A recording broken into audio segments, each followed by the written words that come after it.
for the product. You are the product. You are being programmed.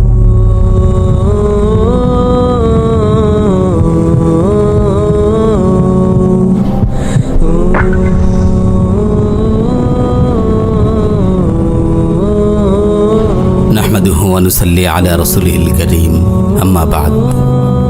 মানুষ তার সুনাম ও সুখ্যাতি নিয়েই বেঁচে থাকে। একজন আত্মমর্যাদা সম্পন্ন মানুষের কাছে নিজের সম্মান তার জীবনের চেয়েও বেশি প্রিয়। তাই তো ইজ্জত রক্ষার্থে মানুষ নিজের জান পর্যন্ত দিয়ে দেয়। কিন্তু অত্যন্ত দুঃখের বিষয়, আজ এমন এক সময় এসেছে আমরা নিজের ইজ্জত সম্মানের মূল্য বুঝলেও অন্যের ইজ্জত সম্মানকে দু পয়সা মূল্যও দিই না। প্রিয় ভাই ও বোন, একজন মুসলিমের ইজ্জত আল্লাহর কাছে অনেক দামি।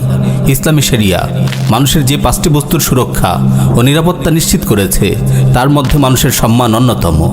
বিদায় হজের মহাভাষণে রাসূল সাল্লাল্লাহু আলাইহি ওয়াসাল্লামের দীপ্ত কণ্ঠে সুস্পষ্ট ভাষায় ধ্বনিত হয়েছিল, ফাইন্না দিমাআকুম ওয়া আমওয়ালাকুম ওয়া আ'রাদাকুম বাইনাকুম হারামুন কাহুরমাতি ইয়াউমিকুম হাযা ফি শাহরিকুম হাযা ফি বালাদিকুম হাযা।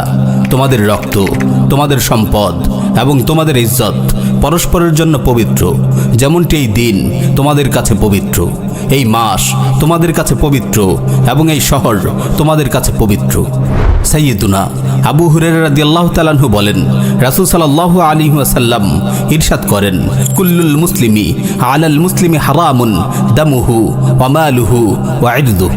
এক মুসলিমের রক্ত, সম্পদ ও ইজ্জত অপর মুসলিমের জন্য হারাম।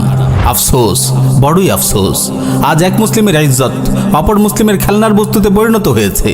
আমরা নির্ভয়ে অন্যের ইজ্জত সম্মান নিয়ে টানাটানি করছি। ফেসবুক, টুইটার, ইউটিউবের মতো সোশ্যাল মিডিয়ার এই যুগে ইজ্জত সম্মান যেন লুটের মালে পরিণত হয়েছে। যে যখন যেভাবে ইচ্ছা যে কারো ইজ্জতের উপর হামলে পড়ছে, নিজের ব্যক্তি স্বার্থ কিংবা দলীয় স্বার্থ চরিতার্থ করার জন্য কারো ইজ্জতের উপর আক্রমণ করা যেন একেবারেই স্বাভাবিক ঘটনায় পরিণত হয়েছে। আজকাল আমাদের তরুণরা দিনের একটি বড় অংশ সোশ্যাল মিডিয়ায় কাটায়। গীবত, পরনিন্দা আর মানুষের ইজ্জত নিয়ে হোলি খেলার এক দুর্গন্ধময় প্ল্যাটফর্মে রূপ নিয়েছে মিডিয়াগুলো। আস্তাগফিরুল্লাহ, আল্লাহ আমাদের হেফাজত করুন। প্রিয় ভাই ও বোন, আপনি কি সোশ্যাল মিডিয়ায় ছড়িয়ে পড়া গুনাহ ও গোমরাহি সম্পর্কে সতর্ক আছেন? আপনি কি জানেন ফেসবুকে আপনার কাটানোর সময়গুলো আপনার আমল নামায় নেকি যোগ করছে, নাকি আপনার অজান্তেই আপনার নেক আমলগুলোকে জ্বালিয়ে পুড়িয়ে ছারখার করে দিচ্ছে? ফেসবুকে আপনার রিয়েক্ট, আপনার কমেন্টের জন্য কি আল্লাহর কাছে আপনাকে জবাবদিহি করতে হবে না? যেসব ভাই কমেন্টে অন্যায়ভাবে মুসলিম ভাইদের ইজ্জত নিয়ে ছিনিমিনি খেলছেন, গীবত করছেন, গালি দিচ্ছেন, অশ্লীল মন্তব্য করছেন, তারা কবে সতর্ক হবেন? আলিমদের মাঝে বিভিন্ন মাসাইল নিয়ে ইখতিলাফ ছিল, ইখতিলাফ থাকবে। আপনি কেন মাঝখানে পড়ে নিজের ঈমান আমল বরবাদ করছেন? কোনো নামধারী আলিম গুমরাহি প্রচার করলে তার প্রতিবাদ ও খণ্ডন অবশ্যই কাম্য, তবে তা হবে আদব সহকারে, দলিলের ভাষায়। আপনার কথায়, আপনার কলমে যদি আদব না থাকে, দলিলের ভাষায় কথা বলার যোগ্যতা যদি আপনার না থাকে, তবে আল্লাহর ওয়াস্তে চুপ করে বসে থাকুন। এই কাজ আপনার নয়।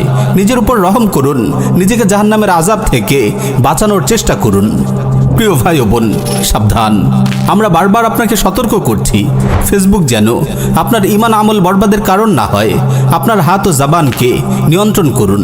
মানুষের দোষ ত্রুটির পেছনে পড়বেন না। আপনার দলকে সমর্থন করে না বলে কাউকে চোখ বন্ধ করে ইহুদি খ্রিস্টানের দালাল বলে বসবেন না।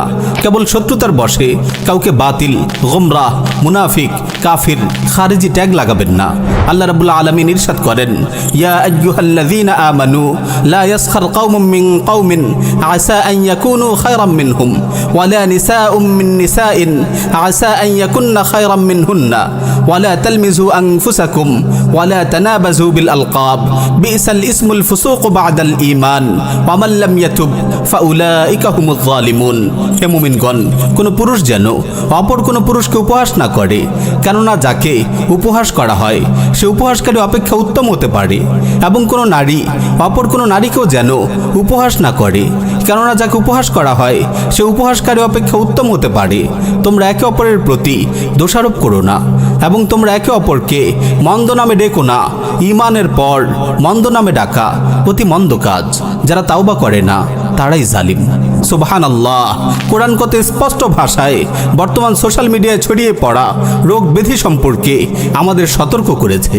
প্রিয় ভাই ও বোন, সোশ্যাল মিডিয়ায় যাই শোনেন তাই প্রচার করতে শুরু করবেন না। এটি মিথ্যুকদের কাজ। কারো ব্যাপারে অপবাদ রটানো হলো আর আপনি কোনো ধরনের দলিল প্রমাণ ছাড়াই হুট করে তা বিশ্বাস করে ফেললেন, এমন মারাত্মক ভুল যেন কখনো না করেন। মানুষের স্বভাবটাই এমন, সব সময় তারা একে অপরের কুৎসা রটনা করে বেড়ায়।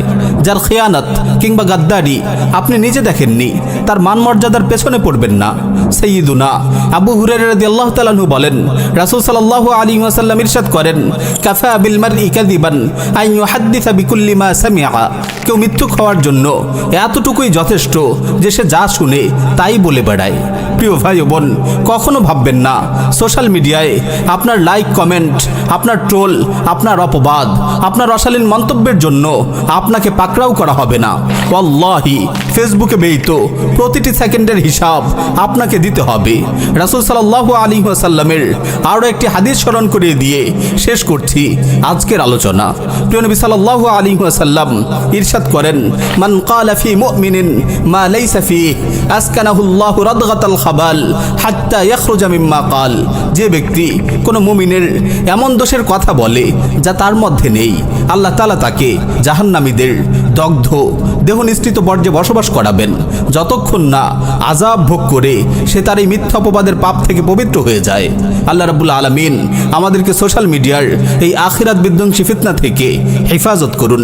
আমিন ইয়া রাব্বাল আলামিন।